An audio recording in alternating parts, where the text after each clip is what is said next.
Hi guys, welcome back to another episode of Medieval Times. Last time, this game became Skyrim, and there was noticeably more non-consensual activity than normal, which is saying something. So let's get right into this episode. They both leave the hut, and Topper takes them around the village. After a few hours, it was late afternoon. Oh, he's really just been walking around with a torn open a-hole the entire day. Well, Tabra, I really had a wonderful time. I have to go back. It'll be dark soon, and I probably should get this anal fissure treated. Me too, Bennett. I really enjoy time with you, and hope you come back soon. Ha ha ha. Yes, of course I will. Bennett says goodbye to Tabra and begins the journey home. At night, he comes home. Usher was asleep in his room, and Bennett does the same. It really had been a long day between all that he had walked and the fun he had had. He was really exhausted, he could barely stand up. As soon as they both enter the house, Usher begins to prepare dinner. Come on, Father, cheer up. I know it's hard, but this way you won't solve anything. I know, son. I just can't understand how it happened. We don't even really know what happened. I know, but we'll find out what happened and we'll find the culprit, I assure you. I hope so, son. It would be a tribute to the memory of Vorin. We have to find the culprit.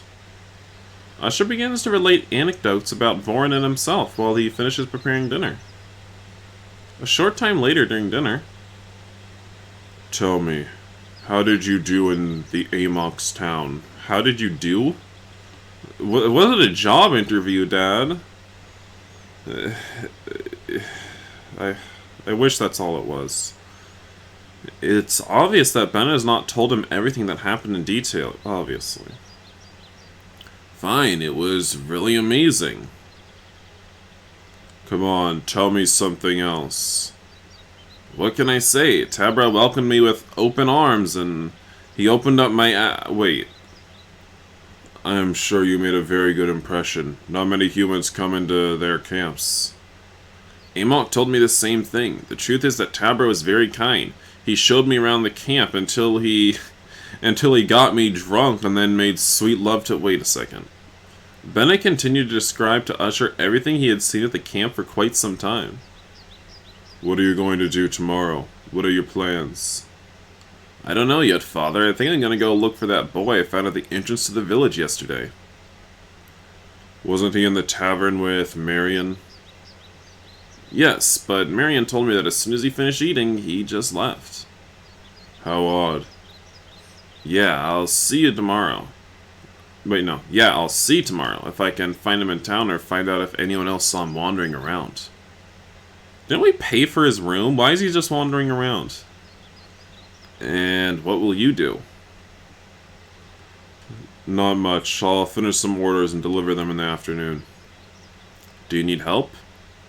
No, I'll handle it.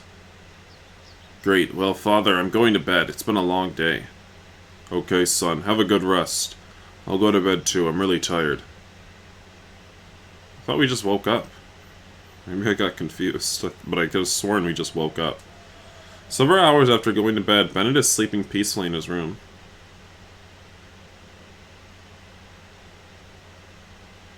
And suddenly... Huh? Is that his penile gland? Who's there? Bennett quickly gets out of bed and lights the candles in the room. He couldn't believe his eyes. But how? What are you doing here? How did you get in? Wait, I don't even know what voice is doing for him. Calm down, Bennett. But how is it possible? Bennett doesn't understand what's... Was that...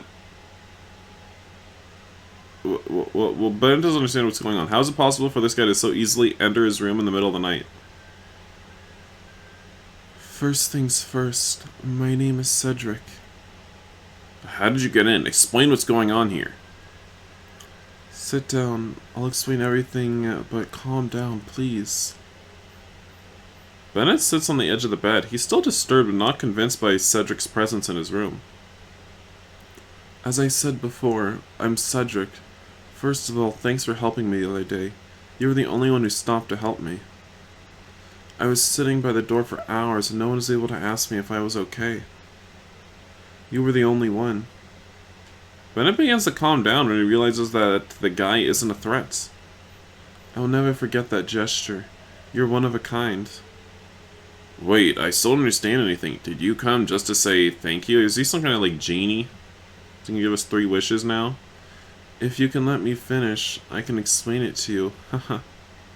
Just relax, I'll explain everything to you. Well, okay. Well, to begin with, I'm a vampire. Haha, very good joke. Bennett, we have seen every kind of mystical creature already in this game. It was just a matter of time before we found a vampire. Bennett can't believe how this guy is pulling his leg. Not only did he break into his room, but he's also playing a joke on him. Can he turn into like Nosferatu or something? Ugh. If he turns into that while we're effing him, oh god, I already have to have relations with a werewolf. And that werewolf is ugly. I can't do it anymore. I can't F any more ugly monsters. If it's gonna be like this, I'm interested in hearing from you. You can go now. I don't like being teased. Not to mention you've come into my house like this. Oh, Bennett, shut the hell up. I thought you were a little more open-minded. Trust me, I'm a vampire. I don't know why he's being so skeptical about this. How can you say that? We met in broad daylight. Stop lying to me, please. Just tell me what you really came here for. Okay. What? Okay. This shouldn't say Conrad. I see you don't want to believe me. Oh, please don't turn into Nosferatu. Oh. I guess... Oh my god. Ridiculous. At that time, Bennett feels something inexplicable, an indescribable sensation like a presence that embraces him and doesn't allow him to feel anything else. He had never felt anything like it before. Amazing, he levitated. Oh my god. Bennett is frozen. How's it possible for this guy to fly? Calm down or your heart's going to explode, Bennett. It can't be. How is it possible? How is it possible that there are dragons and centaurs and werewolves? Well, now that you already believe me. Bennett is stupefied. He's in front of a real vampire. How is it possible? He's getting more and more confused. Where do I start? How is it possible for you to walk in broad daylight? I didn't think vampires could do that. Most of the things you know about vampires are a myth. But it's true that we can't walk during daylight. How is it possible then? Even I don't know for sure, but I seem to suffer from a rare disease. None of my people have any idea why I can walk during the day. Is it a disease? Isn't it a good thing? Not at all. When I'm under daylight, I lose all my abilities. I become an ordinary human. Well, isn't that better than death? Sounds like a strength. To me, at least comparatively. Because, you know, most other vampires, if they go out in the daylight, they die. So I don't think there's any negatives to what you're experiencing. I can't see any negatives. Yeah, it must not be good. But tell me, how did you get here? What brought you to Nemirian? To be honest with you, I was banished from my nest. Why? What did you do? My nest believes that someone who can walk in broad daylight is not a good omen, and they believe I could bring them trouble. Okay, well see, there's a bad thing it brought up. I brought you to some bad attention. There's no precedent for my condition among vampires, and I don't know if out of fear or ignorance, the best option was to exile me. And since then, I have wandered from place to place, living as I can and trying to find some explanation for my condition, or at least find a new nest. At that moment, Bennett realizes that vampires feed on human blood, and he begins to feel a little afraid. Why did you come here tonight? Why did you suddenly get worked up? Is something wrong? It's obvious. Cedric possesses a special ability. He can see things at first sight that others can't. Why do you say that? I'm calm. Bennett, we vampires can hear the heartbeat. I know that your heart was racing. I repeat, tell me, what did you come for? Ah, I get it. Haha. Easy, Bennett. I don't feed on human blood. Haha. Then how? I feed on the blood of animals. I'm not gonna lie to you. It's very rare among vampires. Most drink human blood. In our culture, feeding on animals is considered frowned upon. Of course, it's not the same. I've tasted it in the past, and I can say that it has no comparison. But I don't have the courage to take the life of a human to feed me. And how have you tasted it then? On a few occasions, I've run into people. Bad people, so to speak. One knows that the world would be better off without such people. Such people would be better in my stomach. I understand what you mean. I have an orc I could introduce you to. Wait, is that not human? I guess it's not human. I think you're still evading my question. Why did you come here tonight? I wanted to thank you for the gesture the other day. Just that. You have nothing to thank me for. You're the only one who spoke to me. Wait, and why did you pretend to have lost your memory? Being honest with you, I haven't had a good experience with humans in the villages I've been to. What do you mean? At times I've interacted with humans and ended up having problems. I don't know why, but they always end up knowing that I'm a vampire, and that's when problems start. But here you are telling me who you are. Oh, excuse me. I told you, Bennett. You're special. You're the only one I've ever willingly told who I am. I don't know why, but 2 days ago when you crouched down next to me and asked if I was okay, I felt for the first time in many years a warmth, a comforting feeling. It's like someone hugging me and telling me everything's okay. Bennett feels that something doesn't add up about Cedric's story. Why come in the middle of the night and tell him all this? They barely know each other. Bennett feels there's more to it than just saying thank you. Tell me, I know something else is going on.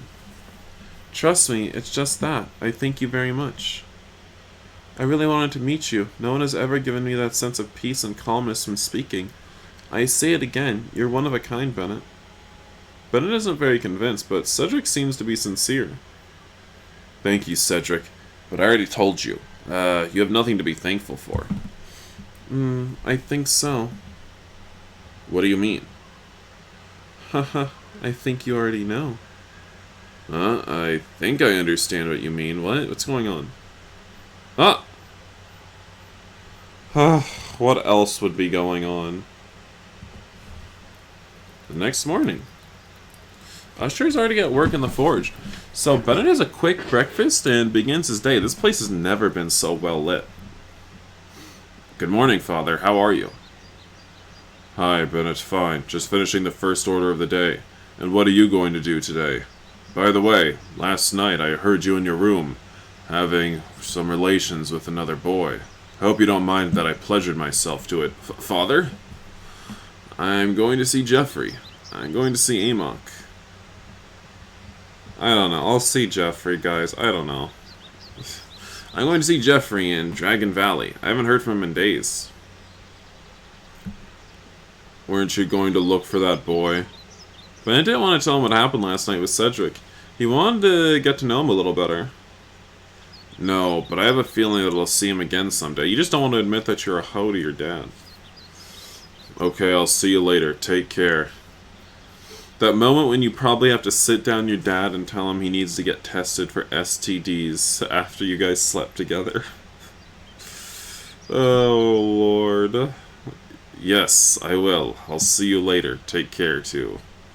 And so Bennett sets off for Dragon Valley. Ugh. God! Maybe I shouldn't have come here. I'm already disgusted. Arriving at the tower, Bennett can see from far away as Clarion's chopping some firewood. Hello, Clarion. How are you? What's I even doing for? Hi, kid. Oh, good. And you? It's been days since you've been here. Or no, maybe I was doing an old voice. Yes, all good too. It's just that I've had a lot of work with my father. Yeah, no you haven't. How's the training going? Good. He's progressing very quickly. I never thought he could learn so fast. That's great. I'm so glad. That's great news. Yes, and the most important thing is that he's getting better. He's starting to see the issue more as a blessing than a curse. I'm so glad. Yes, fortunately, he's making good progress. Come in. Chef is inside. He's been asking about you for a few days now. Haha. I'm not having sex with him again. See you later. Ben! Hi Jeff, how are you? Much better now. I was worried. Everything okay in town? Yeah, it's okay. What happened? Warren was murdered. Oh, I thought it was because he got Ard. Thought that's why he was acting sad. Taylor's father? Yes, he was found dead in his coal stall at night. I can't believe it. Yes, and we still don't know who it was. Nobody saw anything. Come on, let's go. Like, what is this? Come on, let's go. Like, what is this? Come on, let's go. You know, it's like you got your thumb up. It's like, what? What are you trying to communicate? I don't know. Come on, let's go for a walk and tell me about it. They both go out for a walk in Dragon Valley. They talked for quite a while. Bennett told him about Vorn and also about his adventure with Tabra in the Orc Village. Changing the subject, how are you? Did he not go into full detail? Good. Learning day by day, but luckily I'm starting to get it under control. I'm so glad, Jeff. It makes me very happy. Yes, luckily everything is going well. Also, Claren's a very good master, and he hasn't sexually assaulted me since the time we slept together. Yay! He's a lot of patience with me. In the end, I had a misconception about him. He turned out to be an old man with a big heart. As long as you give up your ass to him once, then he turns into a lovable old guy. There are days where it's a bit more difficult, but I'm still learning to control him. Control him or it. Why do you say so? On days close to the full moon, my feelings are on edge. Everything is more intense. Those must be difficult days.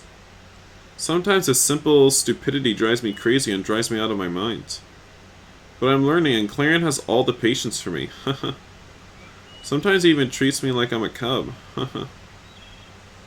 Haha. They kept talking for a while. Suddenly, Jeffrey sees a couple of wolves effing. What are you staring at? Do you see the big knot on that one with the silver fur? Doesn't that look so delicious? Don't you just kind of want to drink the milk straight from that? Right? I can't be the only one who gets turned on by knots, right? This is Jeffrey talking, mind you, because Jeffrey uses my normal voice. I'm ad-libbing for Jeffrey. Those wolves over there. Oh, wow. What? Why is this so funny? Wow, I can barely see them. Are they fucking? Yeah. Are you alright? You look like... Jeffrey's staring at Bennett. I need to... Wait, looking at the wolves got you excited, didn't it? Haha. And you don't know how. I told you there are days I can't control myself. Oh god. Oh god, we see some wolves in the forest. And we just... We lose ourselves. We lose ourselves to sexual passion. Wait, slow down, Jeff. You're like an animal. Is it a joke? Sorry. So without further ado, they both set off for Nemirion. To be continued. Okay, thank God. I was thinking about ending the episode like literally 1 or 2 lines before it just ended like that. I was thinking about just saying, I'm gonna end the episode here. Thank God I didn't, because next time I went to play, I'd be very annoyed. And I still have plenty of things to do in this game, but I still would have been kind of annoyed. Because we have to go back in the Nemirion route and choose some different options, obviously. And then we have to go back to the other route when we go to the Order. Because we haven't even seen any of that yet, really. Wait, did that say thanks for everything, Dad? Okay. Alright. In memory of... Okay, that's nice. In memory of Armando. Okay. His dad. The creator's dad, presumably. The creator's dad... You think before the creator's dad passed away, he knew about the kind of stuff his son was doing? Like this? You think? I don't know. You think? Maybe. Maybe he knew. But do you think he knew that there was some dad-ex-son fucking? We have no way of knowing. We have no way of knowing. But that is where I shall end today's episode. When we come back, we'll explore more of the Nemirion route and see the other choices we could have picked. So I thank you all for watching, and I'll see you in the next episode of Medieval Times.